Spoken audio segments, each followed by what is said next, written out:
Now this is my legacy. What the hell am I doing with my life? Yeah, so if you've seen this Gino online dancing on its own being a big old goof, that was on me. You have me to blame for this. This was all the way back in 2022, and like, you can tell this was my first attempt. You know, the friggin' back end has like weights on the back, the sliding mechanism just so weird with how the motors go. Like, it doesn't even... Like, the freaking table that it's on will change how it bounces and moves. And, you know, that's not to say that I haven't iterated on this since then.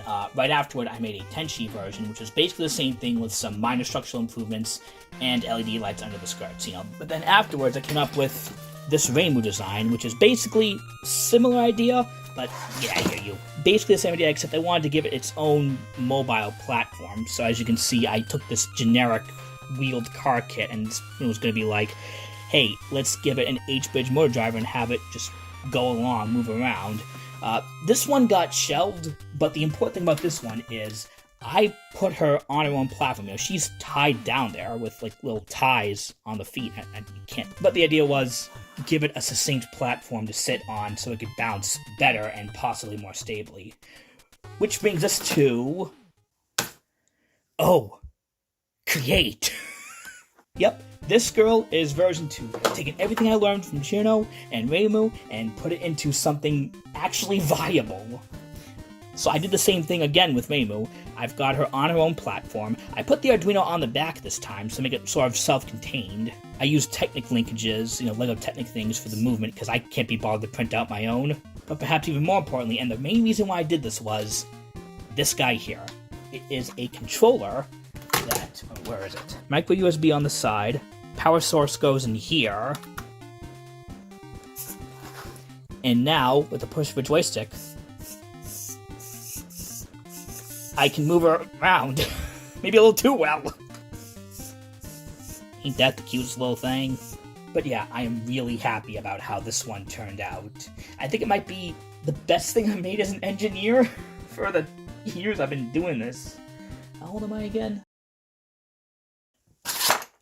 We're doing it again. Forgive her if she's a little misshapen. But yeah, I'm building another one, and I want you guys to follow along with me because I'm going to be posting CAD files and sample code for this so you guys can build your own, whether you have a real Fumo like me or a bootleg it also like me. So what are you going to need? Well, besides this idiot, obviously, some SG90 servos, about 4 of them.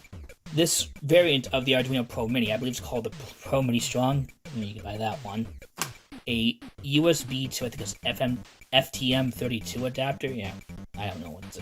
These Lego Technic steering links with the matching toe ball pegs. A little USB breakout board. This is a micro one. I've already pre-soldered because you really don't need to watch me solder. This assortment of metric screws. You won't need all of the styles, but you'll need a good lot of them. And this machine screw and nut combo pack. And to top it all off, some paste that comes out of your 3D printer. Now print out the parts like so. You'll need 2 of the bounce brackets, 2 of the stabilizers, 2 of the arm brackets, 1 main arm servo bracket thing, basically the main piece everything attaches to, a back plate, and a neck bracket. And also the lower plate, don't forget it like I did. When you print out the bounce brackets, make sure you flip one in your slicing software so you have a left and a right side. And it also won't hurt to print out a couple of these because they are fragile, even 100% infill. These are the settings I used. Your mileage may vary, but the idea is make it sturdy enough so that this thing can withstand some forces of like the motors and whatnot. First thing you want to do is wire up your USB breakout board. Yes, I'm using micro USB. I should have used USB-C, but this is what I had on hand. Use some of these, like, was it male or female pinhead wire. Make the wires, I think this is like 5 inches or 12.5 centimeters, whatever it is. And helps reinforce the connection with some shrink tube, maybe some hot glue. Now the first thing we're going to do is we're going to screw this guy, where is it, onto that hole there. Good enough. The reason why I do that first is because the arm servos are going to live here and here. So that's going to be in the way that's really... You really have to take at least this guy off in order to access that. You got your servo. Use the screws that came in the little baggie. Now for the arm servos, put it like this. It's okay to have the wire running like that for the USB. Orient them like that. Can you even see that? There we go. Pretty sure you can barely see that. And now the bouncing servos. So up there is the front of the Fumo. So you want the servos to face backwards, kind of like just slot them in from the bottom, and like that. Tiny screws with a barely magnetic screwdriver. Who'd have thunk this would be difficult?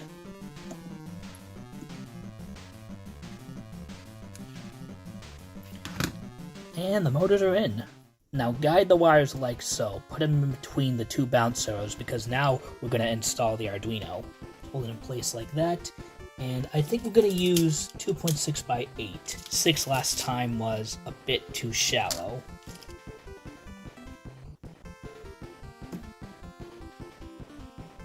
Not too shabby. Now get your glue gun heat up and then get the following. The small servo horns that come with the servos, the screws attach the horn to the servo, the two arm brackets, and the two bounce brackets. Now the idea is we're just going to push these into place after applying some hot glue, and they should stay in. Please tell me this one worked. Yep, the flat side down because this direction is where the servo is going to go. So once it's glued in place, it's going to look something like that. It helps to have the screwdriver nearby because you're going to have to act fast once the glue goes in. So basically just glue it, and then push it into place. The glue is going to seep out of the holes in the servo horn. Plenty of hot glue, trying to get it down the main hole. Push it into place. It's alright if the glue seeps up the top, because it's supposed to. Just make sure that's all dry before you do anything. And make sure you clear it out of the servo horn there. Nothing a little pokey bit can't solve. It's tough because you want to make sure there's enough glue there, but you also don't want to have too much such that it just gets everywhere. Make the horns as flat as possible so it gets the most secure. Can I pick that out? Right, I'm calling it good. Now, before you put these brackets on, make sure you run the sample code called motor centered to 90. Basically what it's going to do is it's going to take these servos and put them at 90 degrees so that they actually stay where they're supposed to be relative to your program. I probably should have labeled these wires beforehand. Hang on. You think you're so funny guarding the masking tape, don't you? So I just went ahead and labeled all the servo plugs. Looking at it this way, the left arm is 3, the left bounce is 5, the right arm is 6, and the right bounce is meme. And the reason why I labeled them is because the Arduino only has 6 pins that do pulse width modulation for servos, or at least the Unos, Nanos, and Pro Minis do. 3, 5, 6, 9, 10, and 11. That's backwards. Now, I've already went ahead and loaded the program onto this, so I'm going to plug in this guy.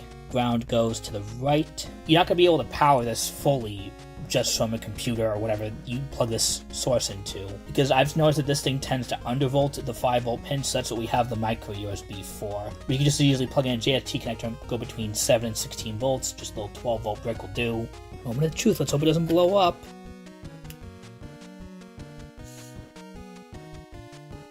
I think you heard that. So now we can attach the movie bits. Since we already moved everything to 90 degrees, it should just be pretty simple. Just go like that. Yeah, that's good. And now the bounce arms. Now the thing about these is I designed them to have technically 3 different heights. So if you put it on like this, which is how I'm putting it on, you can attach the tow ball either at the top end or the bottom end. Some bootleg Fumos tend to be shorter at the back, so you want to give it some extra height so it bounces properly. Now take your 440 kit and get some of the nuts out. Take 2 nuts and slot them into the top here. There we go. Push them down as far as they will go. They should hold. Just a little bit of hot glue at top to keep it in place. You probably don't need to, but better safe than sorry. While that's drying, we can move on to the bottom plate. Well, I bet my pick more than I should have, but hey, they're out now. So do the same thing as last time, just slot the nuts in. And a dab of hot glue to hold it in place.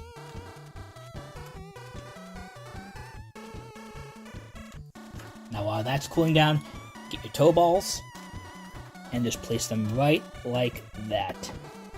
They should friction fit pretty tightly. You won't need hot glue. Depending on your print settings, you might need a little bit of hot glue or super glue, but make it nice and tight. Maybe it's better this way so you can take it out easier. And now the moment of truth. Okay, so take your arm brackets and slide it in like that. I designed the arm brackets to be wide enough to accommodate like most sleeves like Reimu or Yuko, but Seija works out really well here because she's nothing but arm. Try to line it up best you can so that everything's evenly spaced out. Move the hair up like that. Some Fumos like Keiki it's easier, but with this one it's a bit trickier. Take your neck bracket, angle it like this so you've got like the U shape facing up. Slide it around the neck. It's gonna flex, but it should be enough. In fact, it'll be easier to put the screws in first so you can line it up somewhat. Screws should slot right in, and because we have the nut there, it's gonna be going a lot easier than if we're just going into bare plastic. Plus, it allows for easy movability, like if you want to swap Fumos out. Okay.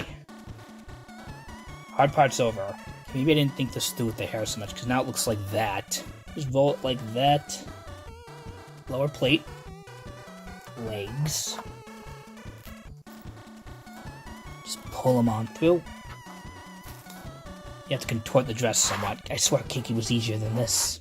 Again, the toe ball should just clip right in, so I'm going to try middle level, like that. That's it, we're using aggressive tools now.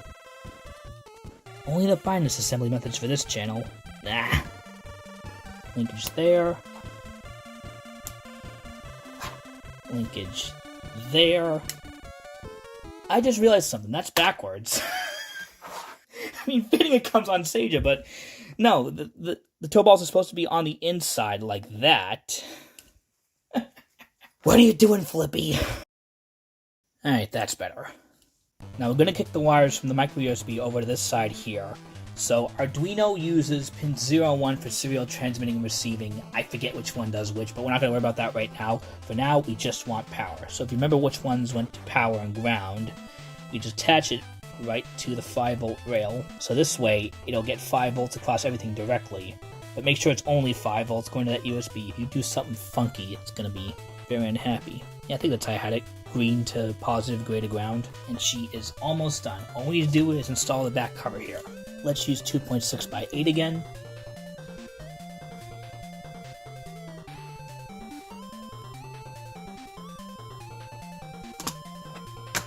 Look at that, she's done. Okay, now, moment of truth. And it should just be the program I loaded up earlier to center the 90. Like this. T-pose to assert dominance. Oh, I almost forgot the stabilizers. Basically, just go ahead and take one of your 440 screws, drop it down there. Give it the old onesie-twosie screws-y. Just keep going till it goes all the way through. You'll know when it stops. Et voila. Now, these are detachable, so the idea is you put them on the side right there, where we put the nuts, and this will just give her a little bit of stability when turning like tight corners. She ain't going nowhere. Okay, now the moment of truth. I load up a test program like I did for Keiki, so we're gonna see if she actually dances.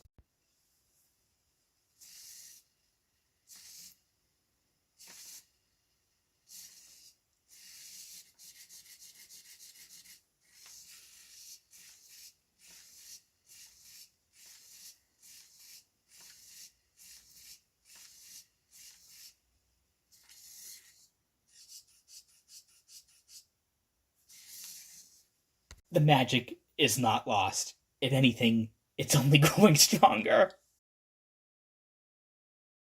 Yep, it's been a friggin' month. And why is that? Well, my original plan was to teach you guys how to solder up a proper controller, you know, like this guy here. Let me open it up. You know, this complicated thing. We've got an Arduino there, a joystick there, a USB thing there, the pane here. You know, a lot of complex soldering. But I thought to myself, you know, that's not really accessible. You know, a little soldering for, where is it? A little soldering for one of these USB adapters, that's fine. The amount of work that this thing took was, like, you know, a couple hours for me, and I've been soldering for a while. I want something to be, you know, more accessible. So, I did some research, and I found this really nice little 5-button pad. Basically, it has almost all the functionality of this guy, you know, minus the light, but it just plugs into one of the analog pins back here with just a simple servo extension wire. That's more like it. So, I ordered it on May 8th. It ended up at the courier's warehouse on May 15th, and today is May 27th, and they still haven't got to me. If you're watching this, it means I'm in the middle of my contingency plan. Fix it later, just ship it out now, and guys, I'm so sorry. We'll blame her for it. Now, I'll still include that little 5-button pad and the extension leads on a parts list. So at this point, I'm just going to teach you guys how to program it as is. Don't laugh at the razor. It's what my school made me get. For now, there's 3 sample codes to worry about. There's motor center to 90, which we showed in an earlier part. There's a sample basic motions code, which goes to just like 4 or 5 different motions I've come up with. And also just, I isolated the vibe motion because, who doesn't want to see Seija or whoever vibe. So all of my code, I've left comments basically explaining how everything goes. It should be able to follow along, but I'll just talk through it while we're here. So the Motor Center to 90 code just uses the inbuilt Arduino servo library to control things. The other two uses this library, var speed servo.h. You have to download that library from Arduino's site. It allows you to control the speed of the servo as well as the direction and orientation. I've declared each of these servos, for the left and right arms and bouncing, attaching them to default pin. So for right now, I've got 5 different motions. So for the first one, she's just bobbing up and down to a slow speed. Motion 2 is just a basic dance. T-pose to assert dominance, the vibe, and then different kinds of waves. But this right here is ultimately the heart of the code, the motion function. You input the percentage parameters, a speed parameter, and a delay parameter, which is measured in milliseconds. So it basically just does a bunch of math, relative to the percent, and not using the full 180 degrees on each of the servos because of the way the Fumo is designed. So for example, on the left arm, 0% is as far down as it'll go, and 100% is as far up as it'll go. I think this works pretty well for what it is. It's not the most elegant solution, but compared to what it was like way back in the day with Juno, it's so much better. So now it's time to upload the code. Get your Type-C cable out, and your little FTM32 thingy. On the back of this board, the pins to upload the code through the FTM32 are right here. But we have the 2 grounds on the right, and this has to go in with the chip facing up so that the grounds are oriented correctly. Then plug in your cable, and while you're at it, get a micro USB cable ready, but don't plug it into a power source just yet. So those serial connections aren't exactly kosher. USB power bricks will put out a certain voltage drop or whatnot across the data pins, will interfere with the serial communication of the Arduino. For now, if you want to unplug the wires going to pins 0 and 1, which in this case is purple and blue, that way you only have power going to the USB, and that's fine. That might actually be the preferred method. So every time you go to Arduino, you have to select the proper COM port. It always changes depending on which USB port you plug it into. It's a pain in the ass. Right-click, go to Device Manager, go to the ports, look for this guy here, USB Serial CH340. That is on COM 5. So if we go up to Tools and select the port, it should match the one that you found in the Device Manager. So in this case, COM 5. If we hit the upload button, it should fire her up. That's not what she's supposed to be doing. This guy can only supply at most 500 milliamps out of its USB port. So it's not enough to power this. I'd say at least 1 amp you would need to properly run it. But thankfully, I've got a little adapter with a Fumo sticker even. Thank you, Yunari. Let's plug her in. This cable is not long enough. So that's the breathing motion, just checks the extents of the everything. Little wiggle. More of a wiggle.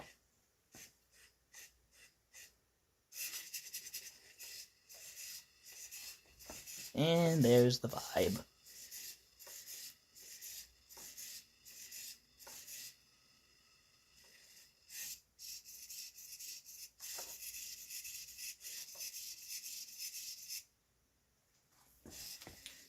As soon as I get those 5-button pads, I'm going to update Thingiverse with not only new coding to support it, but also a small enclosure, which you don't really need. It's probably fine for most dev purposes. So, yeah.